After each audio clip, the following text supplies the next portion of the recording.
It's time to sit back, relax, and listen to Conversations with Joan.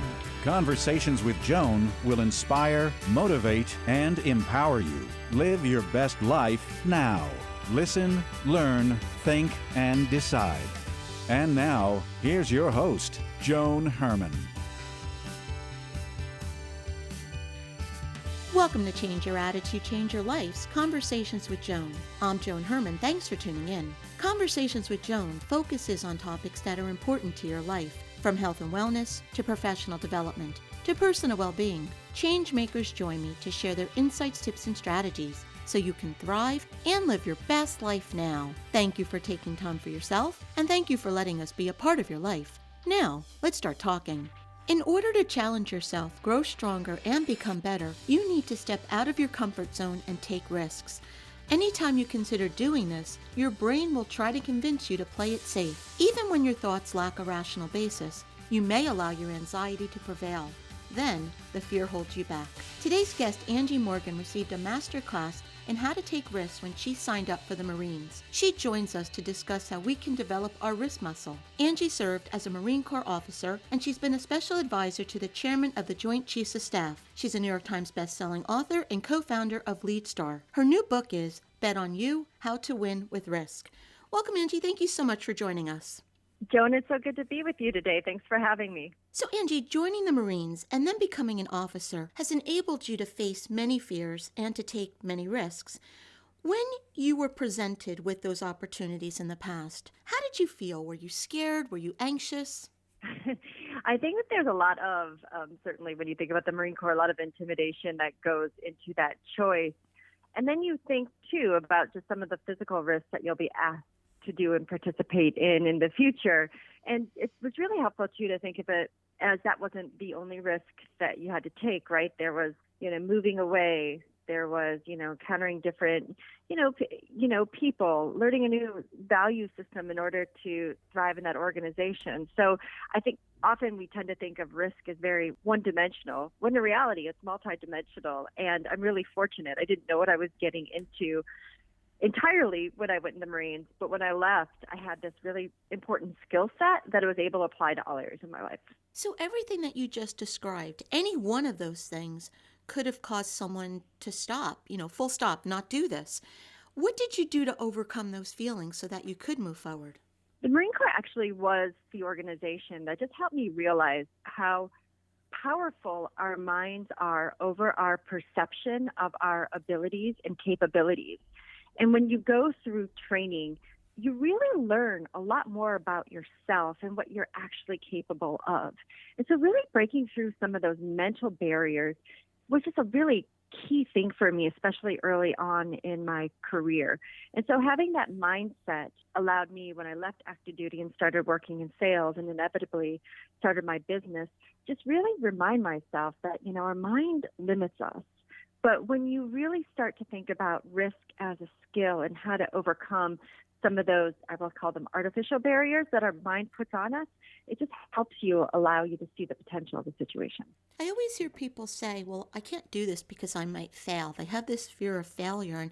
And I always say, well, what is failure? And what does that really look like? Because to me, when something doesn't happen the way I want it to, I just have learned to say to myself, okay, that didn't work out as planned, but what can I learn from this? How can I do it differently? So I think we just let this fear of failure, whatever that may mean, I just think we let that get in the way.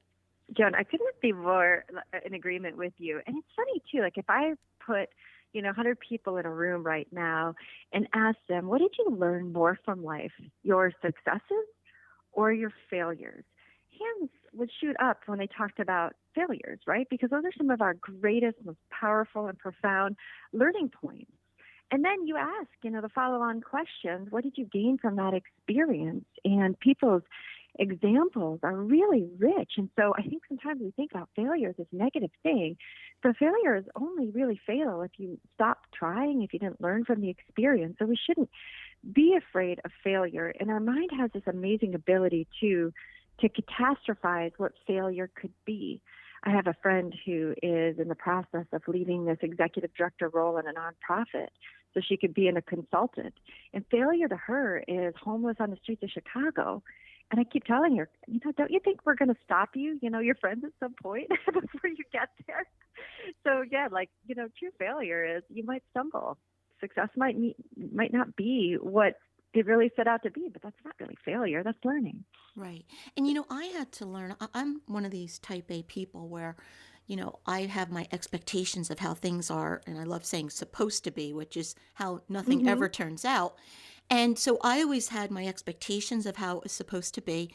And then I always had this need to strive for perfection, that things had to be done the right way. So, living my life with the supposed to be's and the right way can really keep you stuck. And those are things that I needed to learn how to overcome. Do you think that those are big players for a lot of other people as well? Oh, absolutely. We write a lot about perfectionism in the book because that often is what halts people in from pursuing their dreams.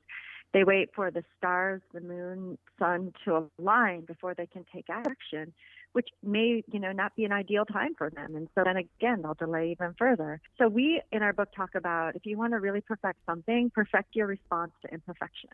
How is that? But get really comfortable with understanding that not everything is going to turn out as you hope it would be. Sometimes, and more times than not, it's going to be better. We can't predict the future, but we can plan, right, for that one foot in front of the other, in front of the other. And that's what we try to advocate through Bet on You and through our work with LeadStar in our leadership coaching space, is just get started. It doesn't have to be big. In fact, risk done wrong are these epic, bold strokes. Risk done right is incremental change, one small step followed by the other, and then pretty soon you're building the muscle. And I think Nike had the best campaign slogan ever when they say, just do it. I mean, it's brilliant. Just do it. It's funny. I remember when that slogan first came out, and you're right. It was so inspiring because, again, there's people who will talk and plan and dream and all these things, but the people who are out there making it happen are just doing it. Right. Because what's the worst thing that can happen? And the funny thing, again, the worst thing that can happen probably isn't even a possibility. I mean, the worst thing that can happen is you learn and you discover that maybe it wasn't exactly what you thought it was going to be, and that's okay, but you tried, and you can go to sleep soundly at night knowing that you're not afraid to pursue your dreams. Do you believe strong leaders are the biggest risk takers? That depends. So, I mean, in the work that I do with LeadStar in the first two books that we wrote about, a lot of it had to do, spark and leading from the front. Leadership is about influencing others and inspiring others through your behavior. So it's not about that job title. It's about behavior. And I've got phenomenal leaders who do a really great job of setting an example and developing their character and being accountable and all these things. And yet they're still a little bit afraid to take a risk, but they're on a really good, comfortable path. And you said it in your introduction, getting out of your comfort zone is still hard for people, especially people who are just so comfortable and, feel pretty good about the path they're on. And through my conversations with many just really talented leaders, I know that they've got a dream. I know that there's something that they want to do, and they're just a little bit afraid to start it because it's unconventional in their world just to, do that side hustle or change industries and careers on the spot, or even ask for a promotion, or even within their business. I know that we prize in organizations some of these entrepreneurial opportunities, start a new business unit, just a little bit scared. And so the great thing, though, with risk is that we can learn how to take risk. It's a skill set. Right. And to take a smart risk. So if you're thinking about starting your own business, maybe you begin doing it part-time, or, there are ways that you can mitigate the damages that can occur from taking that risk. It's a smart way to do it. Yeah, great point. I was, my husband and I recently, we wanted to sell our house and move closer to, he owns a coffee shop, and move closer to the business because we found ourselves on the road all the time. And selling the house and moving seemed like such a big proposition. It was so intimidating, but start somewhere. We just started talking to real estate agents. And then, before you know it, we're packing boxes, but it didn't have to all be done overnight. And education, educating yourself, that really does empower you to take those smart risks. 100%. We write about the value of guides in Bet on You, people in our life who can help fill in the blanks on how to go about achieving our dreams. We have, 3 people types of people in our life. We call them, our champions. The people who are just going to be in our cheering section, and maybe the champions too are people who are doing what we want to do and trying to, connect with them to say, hey, how did you get started? Tell me your path. Like, that's a really valuable experience, a secondhand experience that you can take on. We also have big stagers, people who, probably like you, Joan, people who get to share their thought leadership and influence. We may not know them directly, but we could dial in and hear and get that motivation and inspiration and encouragement. We also have some of those no choosers, people in our life, family members, friends, colleagues, people that we didn't necessarily, with the exception of a couple people, have a direct hand in, but people who surround, but we can get inspiration. So education is certainly, look at the internet, get books, but we've got people all around us who are living some of the dreams we'd like to pursue. Talking to them is a huge piece. Angie, can you give our listeners a few strategies that can help them develop their risk muscle? Yeah, absolutely. I find that one of the best things anyone can do starts off with just dreaming a little better. So really coming into a space where you can clarify what is something that you really haven't achieved yet, but you've always wanted to do. I find that we're so busy, and in the moments when we could be dreaming, like on a park bench or in a waiting room, we're looking at our phone and distracted by just kind of external influences. So start to put down the phone, think bigger, and really just turn inward to really understand what's missing or what could be better in my life. We also think about kaleidoscope dreaming. So trying to think about different areas of your life, not just career, but what are you doing for fun? How are you serving your community? What are you doing with your family? Is there anything in your life that's in a state of neglect that you really need to pay attention to that could help round off your life and make you a little bit more balanced and feeling harmonious? Second thing is really just start to identify people who are doing the things that you want to be doing. And it's funny, I think we sometimes get intimidated by asking people to share their life story to us and how they went about achieving their success. But for the person you're asking, most people want to help. Most people love to talk about themselves. Most people want to share their story and their secrets. So you're actually giving them a gift. Sometimes it's turning that around a little bit, knowing that you might feel intimidated, but you're giving the other person an opportunity to help. And most people want to help you. Angie, you said it's important to recognize the people that surround us, the people that cheer us on or can hold us back. When I wanted to start this work many years ago, this was a huge risk for me. This was so out of the realm of anything I ever imagined for myself. And I had a lot of people who were close to me who were mocking me, telling me I was crazy, saying it was ridiculous. What do you say to someone who wants to take a risk, believes in it, but he or she is surrounded by people who are belittling what they want to do or speaking negatively about it, trying to hold them back? Oh my gosh, Joan, I can relate right away to that statement, 100%. When I started my, speaking and writing business back in 2004, I certainly had those eye rollers like, okay, I guess this is what Angie's doing next. I was middle-aged, so they were really thinking I was crazy. It is funny, right? Because, going back when we think about risk-taking, I always like to tell people that we take risks all the time. I mean, think about getting married or going to college. Those are crazy risks if you think about it. There's only a 50% chance of success in those risks. Yet, when we take those risks, people pass us, gifts and parties and things like that.